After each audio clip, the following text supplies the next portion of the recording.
absolutely beautiful Taurus friends, and welcome to your horoscope for October of 2022. I want to tell you at the beginning of this video, it's going to be a little bit longer video. We have a lot to cover, so please grab a pen, grab paper. If you're watching me, just nestle in for a minute. If you're listening to me on audio, walk around. We have a lot to talk about, so this will definitely be over a 10-minute video, so I'm just letting you know from the beginning. Now, by the time I'm recording this for you, this is my 73rd video that I have recorded, and I have walked all the way through 2022 to really understand that October is really impactful. We've got another eclipse happening this month. We've got planets coming out of retrograde. We've got Mars heading into retrograde. So there is really a lot of energy changing direction this month. And Taurus, so much has to do with you not standing in the way of your own success. And it also has a lot to do with some relationship dynamics. So nestle in with me, beautiful friends. Let's talk about what's going on. And remember, I'm a Taurus too, so I'm right here with you, okay? All right, so first thing that I want to talk about is, even though it's not going to happen till the end of the month, Mars is heading into retrograde in the energy of Gemini. So you're gonna completely relook at your second house, okay? Money. How you make money, who's in your network to help you make money, all of those things. We'll cover that at the end. But I want you to be aware that in addition to these eclipse energies that are already on the table and bringing a change of energy, it can have you heightened just a little bit. You've also got Mars slowed down, which means at this point in the year also, we are 10 months into the year. You might not have all of the energy that you had at the beginning of the year. I'm recording these videos in February of 2022, and I know that while we're going to be looking at them in October, I'm going to be like, oh my God, Stormie was looking so vital, because this is the slow down time. So you might not have the energy in October that you did at the beginning of the year, and that's okay. Mars is our planet of how we get it done, right? The desire, the hustle, the movement, the strategy, and it is slowed down, and it is our indicator to slow down. Now, my one exception to this is if you have Mars retrograde in your natal chart like I do, you may actually feel like you're having a coming out party, but even that, you're not maybe just whipping in the wind, getting everything done. So if you need to slow down, be mindful that that signature is here. As well, you have spent a year going through the nodal axis. So we've been having eclipses and nodal movement through your sign. And when it's not in your sign, it's across the street in the opposing energy in Scorpio. So you've been working on you and your relationship dynamics, what you want, who you want to be, not to mention Uranus is in your sign. So Taurus, your energy systems may be a little fried.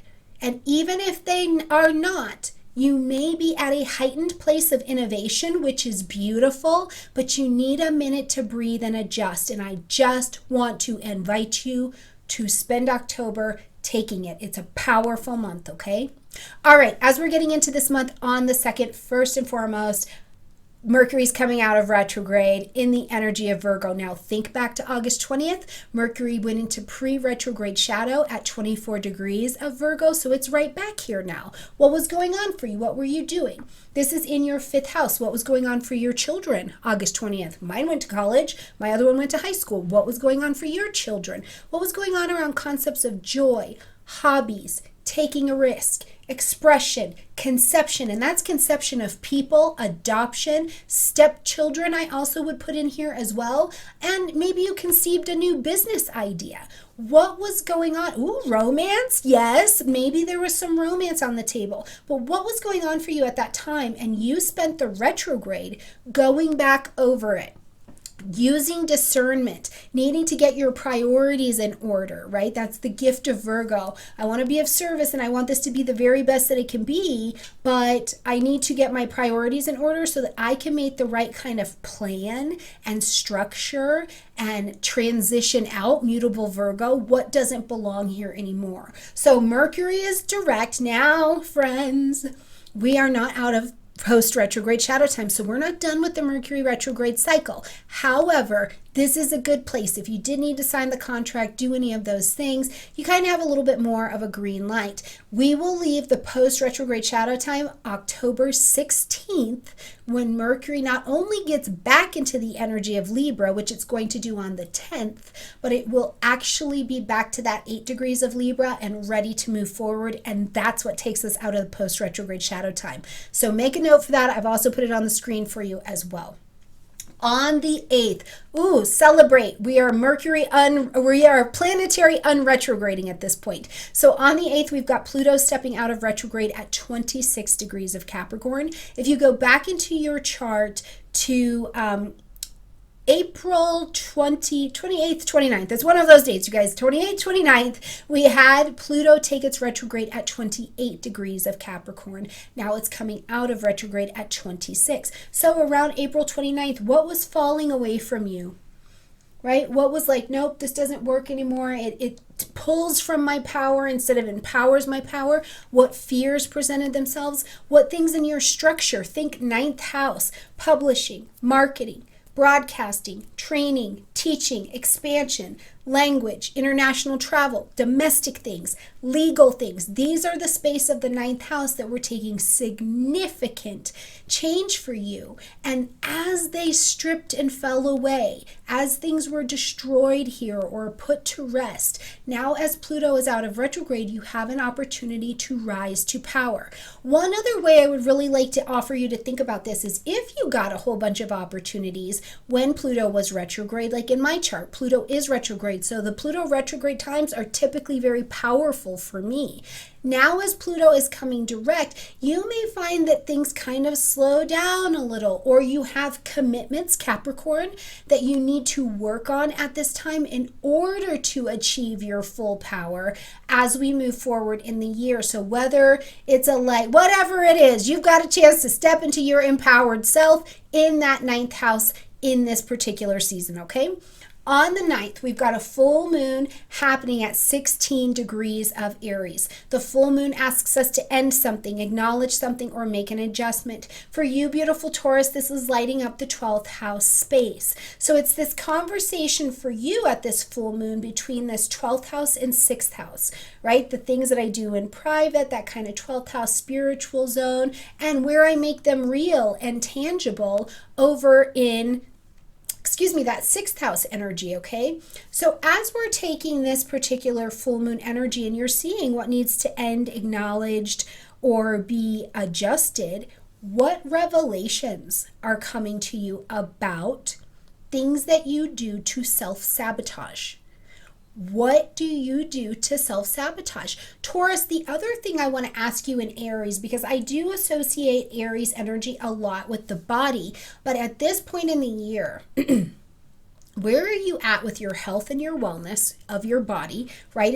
Are stuff pouring out of your body? Because when a Taurus is going sideways, the universe will really speak through the body. That's usually a good sign. But also, is there a recommitment that you need to make or to reinvigorate or to end, acknowledge, or adjust from your spiritual space to your physical space? Because physically, you may be having something go on emotionally and spiritually, and it has to do with self-sabotage, not accessing your own creativity, right? And that's making it really hard to deliver in the everyday life, where it makes your everyday routine feel a little bit like a struggle. So you get to Aries the hell out of that energy right now and be like, no, while I don't get to hustle and flow, I do get to decide, what energizes me. What makes me me? What makes me independent of some of these other ideas? Other things that I think about in this 12th house space as we're having this full moon is if you have been sick, or if you have someone in your life dealing with addictions and things like that, you may see more information come to the table about that. Creative things. Is there an acting job that you wanted to get? You may get a little bit of news as this energy moves into Aries, okay? On the 10th, we see Mercury re-entering into the energy of Libra. So, okay, it is moving forward. Our thinking is starting to to move forward. But remember, we're moving forward on old things because we're not out of the post-retrograde shadow time just yet. So in the energy of Libra, now you're thinking and ready to make some decisions in that daily routine where we just had this full moon show all of this light and say, Taurus, here's what's holding us back. Here's the game of self-sabotage. Here's where we need to rest and rejuvenate. Here's where we need to be creative. Here's all the things in the 12th house realm, spiritual stuff. And now let's make some decisions on what we're going to do to adjust here so that we can be in proper balance and relationship with what's going on in our daily routine, right? The 6th house, daily routine, schedule, health and wellness, being of service to others in your life. Pets, small pets can live in this area, but also there's a relationship with your daily life that is you're ready to make some decisions on. You're ready to make a recommitment to. On the 23rd, we now see Saturn coming out of retrograde at 18 degrees of Aquarius. Think back to June 4th of this year where we saw Saturn step into retrograde at 25 degrees of Aquarius. So for you at that time, what were you going back over? Right? Think about from December of 2021 all the way until June 4th of 2022, what kinds of things was Saturn showing you in your routines, in your thinking, in your networks, in your tribe, things digitally, things about technology, the technological revolution? Where did you find changes coming where you either encountered doubt or you were ready to level up? Because Saturn comes along and says, we need to level up. It's time to go to the next place. Let's mature here. Right? I want you to have a solid structure under you. Let's go back and redo this. So that's what we've been working on during this retrograde. So where have you found, Taurus, that over here in your career, you have what you built is now demonstrating success? You were able to rise a little bit with that achievement because Saturn absolutely rewards the work. Where did you find pockets of doubt, or where did you find pockets of Aquarius, technology, collaboration, these kinds of things that you'll be able to walk forward because Saturn is indeed trying to level up your career, your soul level calling, who we know you as and what we call you in public. For some people, Saturn's movement through the 10th house could have brought a new title to your life. I'm married. I'm a mom. I'm a teacher. I am retired. I'm employed, right? It can bring you a new title. It can also say, we're done with that. So let me know in the comment section down below how Taurus has Saturn in Aquarius worked for you in this regard, okay? 23rd, busy day. First and foremost, let's talk about Venus because I like Venus.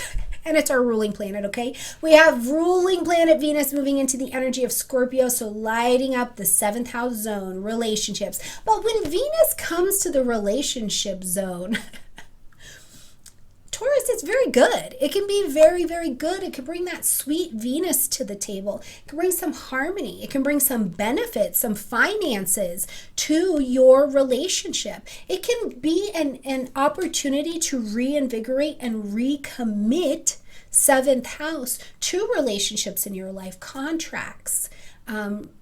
It can be romantic partnerships, but also the relationship of you with you and the universe, or that divine connection you have, higher self, whatever you call it. Venus can really call in a little bit of ease to get things done, especially because we are going to be traveling for you in your personal winter, right? The sun is in the opposing sign as of the 23rd as well of Scorpio. So happy birthday to our Scorpio friends. But for you, Taurus, this is your personal winter. This is your personal winter. The sun is not over here. So you are working in 7th house energy, which means, first of all, I think you have to understand what drives you and the depth of intimacy that you are able to bring into your relationships. You know, and where, Taurus, at this point in the year, can you identify a movement within yourself and your relationships that has moved past sensuality to deep, vulnerable sexuality as well? Taurus, in your body, are you having to get into where it hurts, where it's uncomfortable, where you're vulnerable to touch, to squeeze, to feel, to go, oh, you know what, when I eat this, it really hurts. There's no space in your relationships for the superficial at this particular time. Now, Scorpio is ruled by Mars, who is slowed down, and also by Pluto, who's now out of retrograde. So I am telling you, in some way, shape, or form, your beliefs, your expansion, things have been destroyed in your relationship that now either you have to start building from there in your relationships, or there could also be some repair work. Taurus, in relationships in your life, is there some cleanup work to be done? Is there some healing? Is there something that somebody said, they hurt your feelings, you hurt theirs? Even if it was 15 years ago, right? Is there shame that you're dealing with? Why didn't I do this before? Why doesn't my money look like it should? Why am I not this size? Whatever the why question is there a level of shame and vulnerability that you're dealing with? Because this is the time to do it. Now, another vein that some of you may be experiencing with this Scorpio energy is deep research. You're like, ooh, I want to know how to do that. I want to know how to have 10 income streams. I want to know how to build my business this way. I want to get into the underbelly of my taxes, right? I want to know my partner and what makes them tick and what they're afraid of. There's just a digging and a research quality that is passionately involved when we come into Scorpio season. But whatever it is, Taurus, you're not moving particularly fast. Not that you always do, but this is even slower. So also please account for that. If eating is your favorite, it's mine. But moving is a little bit more challenging. You're in your personal winter, so make sure you balance that out, okay? You cannot put down the exercising if you're just eating. At least I can't. Maybe you've got it like that. Okay, on the 25th, we have got a new moon solar eclipse happening at 2 degrees of Scorpio. So again, lighting up these themes of the relationship stuff. And Taurus this year, flashback 19 years ago, 2003, what was going on in your relationship life? What was going on in who you were, who you thought you were going to be, this journey that you wanted to go on, resources you wanted to build, relationships in your life. I can tell you about a relationship in my life. Ooh, I sure can. It has to be a whole other video though. And now we flash forward to 2022. And where is it changing? It's time to shed that. It's okay to release it. That has been a crutch for you for a very long time. That belief, that person, that idea, that shame, that blame, whatever it has been, you're like, I don't need it anymore. I have a better understanding of who I am and what's available, and I'm ready to step forward a little bit, which doesn't mean, because we're not done with this. We're not done with this Taurus Scorpio axis work yet. We are still moving into 2023 with it. But I would love and invite you to watch for the personal areas of yourself and your relationships that you have shed some things, and it's making space for growth. Very much so pruned your life, okay? On the 28th, we've got Jupiter moving back into the energy of Pisces. Now, this lights up your 11th house space. So we had Jupiter traveling, living its best life through Pisces, bringing people, places, and things, bringing a tribe, bringing an expansion to you, but also putting you in a position, I think, where you are like, yeah, at a social level, 11th house, the aspirations I have, the goals that I want to meet people with empathy and compassion, and I want to serve. Spiritually, here is what moves me. Here is the ideal that moves me. So these could have been themes that you were seeing. And then Jupiter took this retrograde, first in the energy of Aries, where you're like, oh, I got to pop it out here, right? Hold on, I got to go to ground and really think about that for a minute, because remember, Jupiter is going to move into Taurus, so you got to get ready. You've got to get ready. It'll be time to expand. But first, let's have this break reverse with Jupiter moving back into the energy of Pisces. Go to ground. Go back to your resources, your networks, your tribe. Seek guidance, seek wisdom, recuperate, relax. Look over your social media planning. Look over your friendship group. It's getting closer to the holidays. You need to just call and say, I've been thinking about you. So take this time to use Jupiter to go back over this area, because the moves that you've made are your next setup for the next 12 years of ideas and compassion that you get to move forward for. And a lot of that compassion, I really do believe, is for yourself. Okay, as we get to the 29th, we're going to see Mercury move into the energy of Scorpio until November 17th. So again, this lights up your 7th house. So lots of conversation. The conversing, making decisions in relationships, this idea of being really focused into what you're doing. Mercury in Scorpio, I think of laser focus, right? So I'm very clear on what I'm looking at, what I'm studying, where I'm going, what I'm ready to get rid of. It's a probing and focused kind of energy. So enjoy that energy and enjoy making some decisions in the area of your relationships. Now remember, it is still Scorpio zone. You may not love all of the decisions, or the circumstances that bring you to the position where you need to make decisions might not be your favorite at all. It's the nature of working with Mars energy, but whatever it is asking you to get rid of the superficial thing that drives you here and move on to something deeper. As we close this month, Mars is going to step into that retrograde in the energy of Gemini. This lights up your 2nd house space. Now, this Mars is going to be turning retrograde at 25 degrees of Gemini. Locate that on your chart, okay? So you are going to go back over who is in your network. How do you do what you do? What are the decisions that you're making? What is your strategy? All of these Gemini kind of qualities. One of the things I really think of too with Mars retrograde is where do you have frustration in your money or around your finances or financial conversations? In October, we're just a couple months away from rolling into tax time. Are you ready to pay those taxes? Are your taxes in order? Do you feel, if anything happened today in your life, do you feel financially like you're in a good space? If you try to force or you try to make something happen while Mars is retrograde and you do not have Mars retrograde in your chart, you can find yourself feeling really angry and really defeated and really popping off at the mouth. Instead, we can use this time to cultivate our networks. Who's helping you learn about money, your value, right? Who's helping you learn about those particular things? What are you studying? What are you bringing into your life that has value? What are you offering out at a nice slow pace that has value? These are a great set of things that you can do while Mars is taking its retrograde. And remember, we will get free reign to run things forward again as we get to March of 2023. All right, busy, powerful month going on, Taurus. Remember, if you have stopped working out, adjust your eating. One Taurus to another, I'm just sharing with you. All right, beautiful friends, I love you, and I will see you next month. Bye, Taurus.